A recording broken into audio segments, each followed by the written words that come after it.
আল্লাহ তাআলা বললেন ওয়ালা ইয়াগতাব বা'দুকুম বা'দান আয়ুহিব্বু আহাদুকুম আন ইয়াকুলা লাহমা আখিহি মাইতান ফাকারিহতুম। আল্লাহ তাআলা বললেন তোমরা যদি তোমার মৃত্যু ভাইয়ের মাংস যদি তোমরা পছন্দ করো, খেতে চাও, তাহলে তোমার অপর ভাইয়ের কি করো? গীবত করো। এই গীবতটাই হচ্ছে কি? তোমার মৃত্যু ভাইয়ের, তোমার মর ভাইয়ের গোশত যদি তুমি খেতে চাও, পছন্দ করো, একটু হালুকু আইয়াকুলা লাহমা আখি মাইতান ফাকারিহতুম। তোমার মর ভাইয়ের গোশত খাইতে যদি তুমি ভালোবাসো, তুমি যদি পছন্দ করো, তাহলে তুমি অপর ভাইয়ের কি করো? গীবত করো। এখন গীবত যদি আমি প্রশ্ন করি, হোয়াট ইজ গীবত? গীবত কি? আমি যদি আপনাদেরকে প্রশ্ন করি, আল্লাহ রাসূল সাল্লাল্লাহু আলাইহি ওয়াসাল্লাম ইরশাদ করেন, গীবত হচ্ছে কোন ভাইয়ের তার পিছনে এমন কথা বলা যেটা শুনলে সে কষ্ট পাবে। তোমার অপর ভাইয়ের এমন কথা বলা যে কথাটা সে শুনলে কষ্ট পাবে, এমন কথাটাই হচ্ছে গীবত। কিন্তু আজকে আমরা কি করি? চায়ের দোকানে বসে দু চারজন জড়িত হলেও সবসময় অমুক এইটা করেছে, অমুক এটা, অমুক ওইটা, এই বলে বলে নিজের পুরো সময়টা শেষ করে দিচ্ছি। আল্লাহ তাআলা যে আমাদের থেকে প্রতি মুহূর্ত, প্রতি সেকেন্ড, জাররা জাররা আমাদের থেকে হিসাব নেবে। এই গুরুত্বপূর্ণ আমাদের মানুষের জীবনের সবচাইতে বড় মূল্যবান সম্পদ হচ্ছে সময়। এই সময়টা কিভাবে আমরা যে শেষ করে দিচ্ছি গীবত করে, অন্যজনের পিছনে লেগে। এই গীবত কত একটা ভয়ানক দেখে। গীবত হচ্ছে পরবাইরে কি করা? মৃত্যু ভাইয়ের মাংস খাওয়া, এরকম একটা অপরাধ। আল্লাহ রাসূল সাল্লাল্লাহু আলাইহি ওয়াসাল্লাম এর জামানায় দুইজন মহিলা তারা রোজা রেখেছিল। রোজা রাখার পরে তারা যখন একজন অপরের সাথে সাক্ষাৎ হলো, একত্র হলো, তারপরে তারা একজন অপরজনের সাথে অপর বোনের গীবত বলা শুরু করে দিয়েছে। একজন অপরজনের গীবত কি রোজা রেখেছে, রোজা রাখার পরও তারা কি করছে? একজন অপরজনের কথাগুলো বলা, তারা গীবতের সাথে লিপ্ত হয়েছে। গীবতের সাথে লিপ্ত হওয়ার পরে হঠাৎ দেখা যাচ্ছে তাদের শারীরিক অবস্থাটা এমন ভয়ানক হয়ে গেল, তাদের পেট মোটা হয়ে গেল, তাদের শ্বাস বন্ধ হয়ে যাচ্ছে, এমনকি তারা আশঙ্কা করছে তারা মারা যাবে।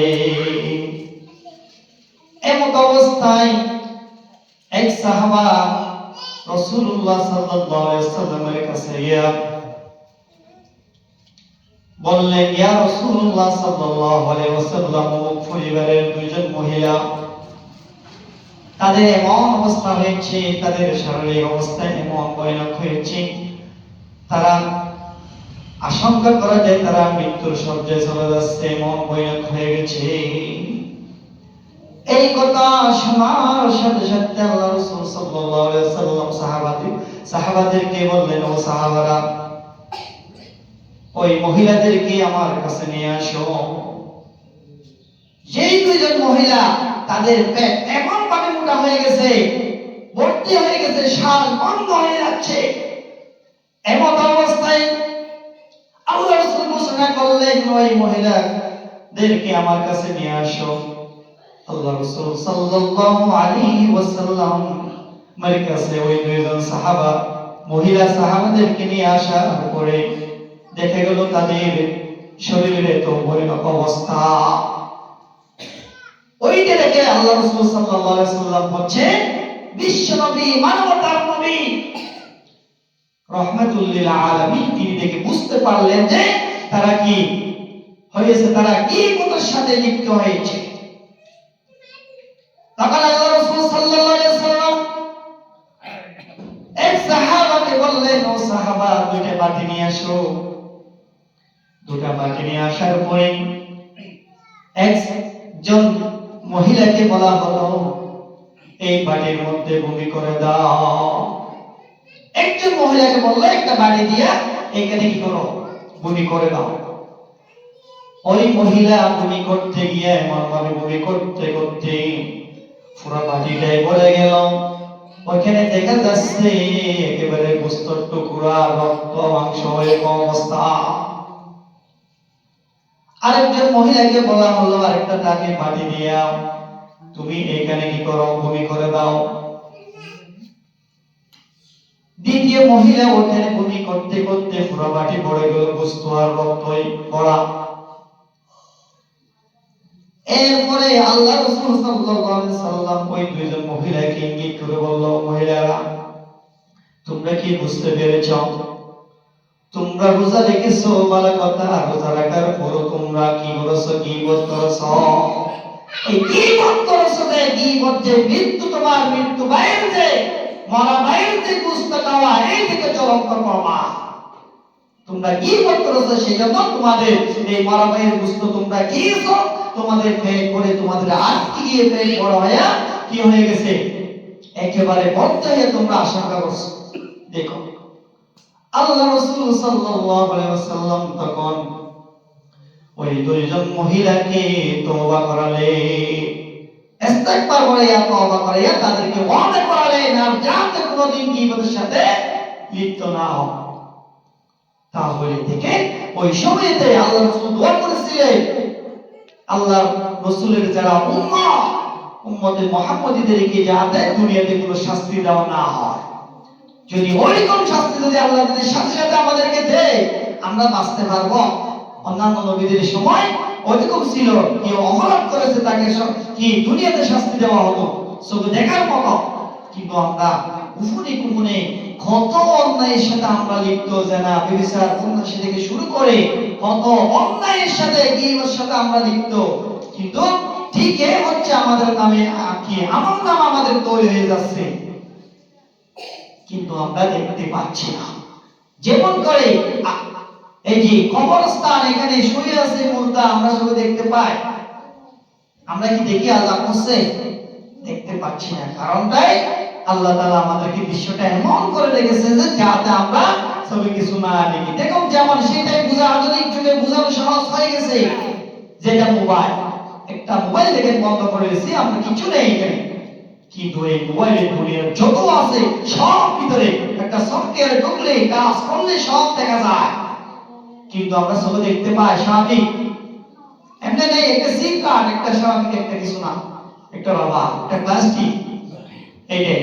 কিন্তু এটার ভিতরে ঢুকলে সব ডাটা, সব কিছু পাওয়া যায়। ঠিক সেই কভারটাই হচ্ছে আমাদের এরকম। কিন্তু আমাদের আমলনামায় সব সময় আল্লাহ রেকর্ড করছে, ওই করছে, ভিডিও করছে, বাই করা হচ্ছে আমাদের আল্লাহ ফেরেশতা দিয়া। সম্মানিত মুসলিম کرام, আমি বলতে চেয়েছিলাম যে গীবতটাই এত ভয়ানক। আল্লাহ তাআলা সূরা হুমাযার শুরুতে বললেন, ওয়াইলুল লিকুল্লি হুমাযাতিন লুমাযা। দুর্ভোগ প্রত্যেকের যে সামনে এবং পিছনে কি করে, নিন্দা করে। মানুষের যারা কি করে, সামনে পিছনে যারা কি করে, নিন্দা করে, তাদের জন্য দুর্ভোগ, দুর্ভাগ্য তাদের জন্য। আল্লাহ রাসূল সাল্লাল্লাহু আলাইহি ওয়াসাল্লাম ইরশাদ করেন, ইন্নাল গীবাতা তাকুলুল হাসানাতি কামা তাকুলুন নারুল খতব। নিশ্চয়ই গীবত নেকিকে কে পেলে যেমন আগুন কে পেলে। এই গীবতটাই হচ্ছে মানুষের ভালো আমল, মানুষ যে ভালো কাজ করে সেগুলো কি করে, গীবতে ভালো নেকিগুলো, আমলগুলো খেয়ে একেবারে ধ্বংস করে দেয়।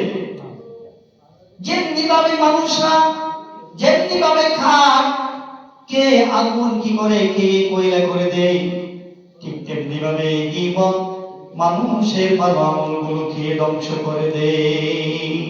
সেই জন্য এই গীবত থেকে আমাদের কি করতে হবে, বাঁচতে হবে। আজকে যে গীবত একটা সমাজে পুরা একজন ব্যক্তিকে শেষ করে দিচ্ছে গীবতটাই। আল্লাহ রাসূল সাল্লাল্লাহু আলাইহি ওয়াসাল্লাম অন্য হাদিসে বলেছেন, আল গীবাতু আশাদ্দু মিনাজ জিনা। এই গীবতটা যে জেনা ব্যভিচারী যারা শঙ্কর দুষ্ট তাদের চেয়ে ভয়ানক। আমরা নিজেরা সাধু বলে যাই, দেখেন গীবত করছি অন্য ভাই হঠাৎ করে, কিন্তু আমরা এটা কখনো তওবা করেছি? আল্লাহ রাসূল যে আল গীবাতু আশাদ্দু মিনাজ জিনা, জিনার চাইতেও বড় পাপ হচ্ছে গীবতের পাপ। কারণটাই হচ্ছে একটা মানুষ যদি কোনো গীবতের সাথে যদি লিপ্ত হয়ে যায়, তাহলে সে আল্লাহর কাছে কি চায়?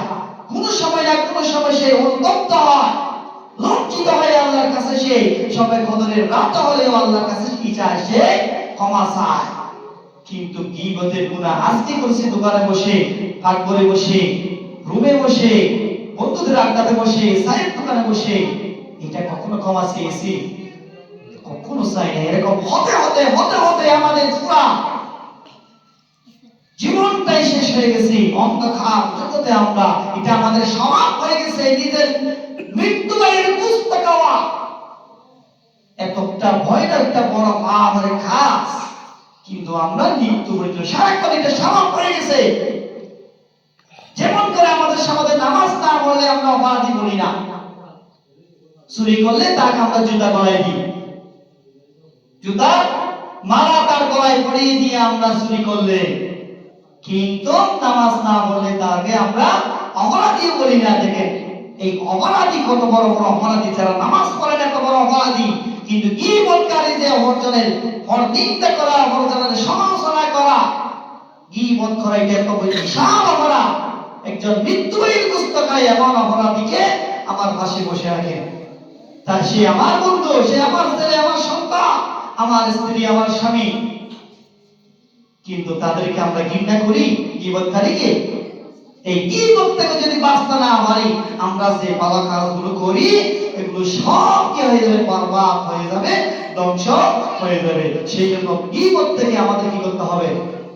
বাঁচতে হবে। এই গীবত থেকে বাঁচার কিছু উপায় রয়েছে। আমরা গীবত থেকে কিভাবে বাঁচতে পারি, করণীয় কি আমাদের? গীবত থেকে বাঁচার জন্য কয়েকটা করণীয় আমি এখানে নিয়েছি। সেখান থেকে এক নম্বর হচ্ছে আল্লাহর ভয় মনে রেখে জিহ্বাকে নিয়ন্ত্রণ করতে হবে। আল্লাহর ভয়, আল্লাহ যে গীবতকারী যে একটা ঘৃণা করতে হবে। গীবত করলে যে, নিন্দা করলে যে মৃত্যু হয়ে পুস্তক হয়, এটা অপরাধ, এটার জন্য আল্লাহ শাস্তি দেবে। সেটার জন্য আল্লাহর ভয় অন্তরে থেকে, সেটা থেকে আমাদের নিজের জিহ্বাকে কি করতে হবে? নিয়ন্ত্রণ করতে হবে, হেফাজত করতে হবে। তাহলে আপনি ভালো মানুষ হবে। যে আপনি মানবের বুঝতে গিয়ে আপনি কেমন করে সাধু শাস্ত্রের বড়, আপনি ভালো মানুষ। সেই জন্য কি করতে হবে? আমাদের নিজের জিহ্বাকে নিয়ন্ত্রণ করতে হবে, এক নম্বর উপায়। দুই নম্বর হচ্ছে আমরা যদি কারো দোষ দেখি, কোন মানুষের যদি দোষ দেখি, আমরা তার নিয়ে উপদেশ দেব সামনাসামনি, পিছনে না। কোন মানুষটা মানুষ কেউ ভুলের মধ্যে নয়, মানুষ হবে কোন না কোন কাজের সাথে সাথে অপরাধ করতে পারে মানুষ, কিন্তু আমরা কি করব? তার পিছনে না বলে তাকে আমরা সামনাসামনি সেই দোষটা তাকে হিকমা অবলম্বন করবো। হট করে এটা ছুড়ে আমরা তাকে এটা বলে এরকম নয়। সামনে বসে হুজুর বলছে সামনে বলে দিতে, তা মানে মানুষের সামনে তাকে অপমান করা, সেটা নয়।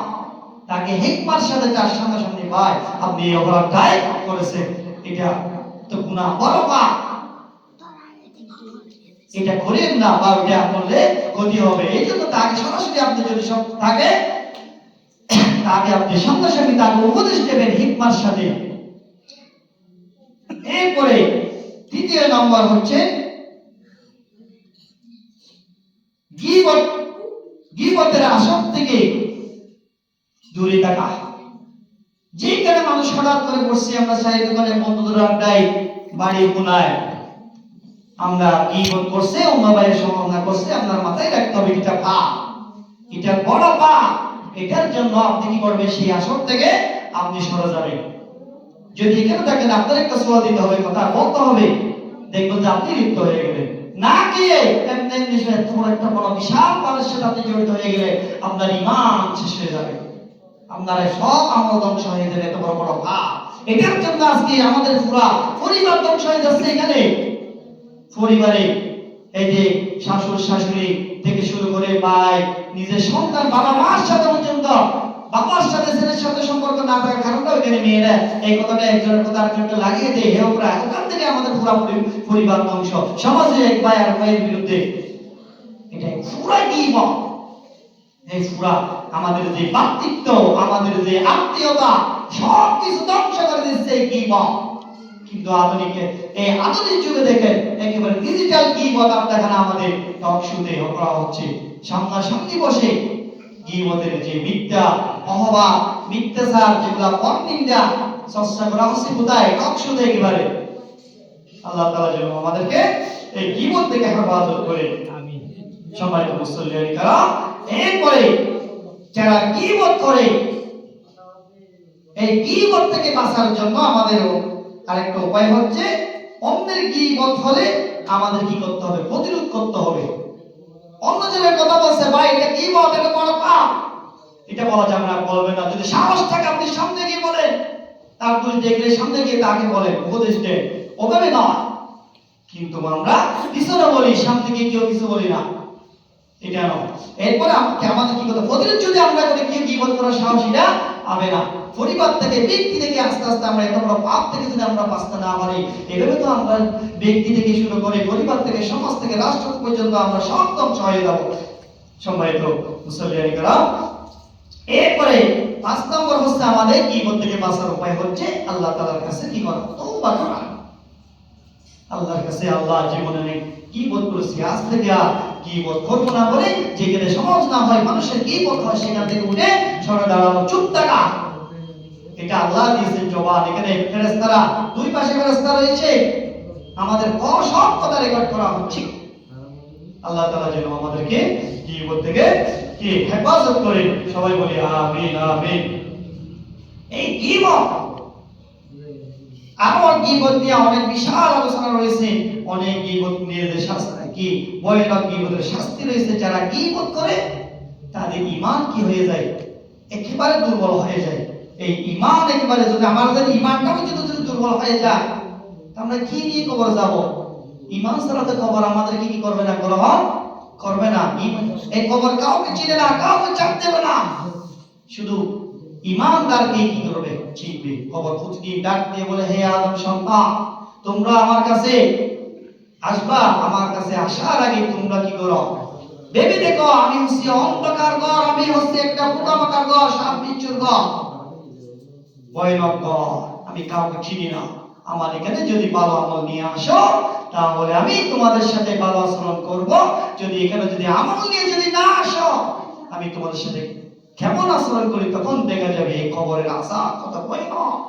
কবরে দেওয়ার সাথে সাথে ওখানে কবরে যে সাপের কথা আছে, এমন সাপ, সেখানে বিরক্ত করা হবে। যে সাপ একটা শ্বাস পেলে সাগরের পানি শুকায় যাবে, যে সাপ কামড় দেবে এমন ভাবে কি সকাল থেকে দুপুর পর্যন্ত, দুপুর থেকে আবার আসর, আসর থেকে মাগরিব, মাগরিব থেকে এশা, এইভাবে পুরো আঘাত করবে নিচের মাটির দিকে, 70 গজ মাটির নিচের দিকে ঢুকে যাবে, আবার উঠানো হবে। এইভাবে আমাদেরকে কবরে শাস্তি দেওয়া হবে।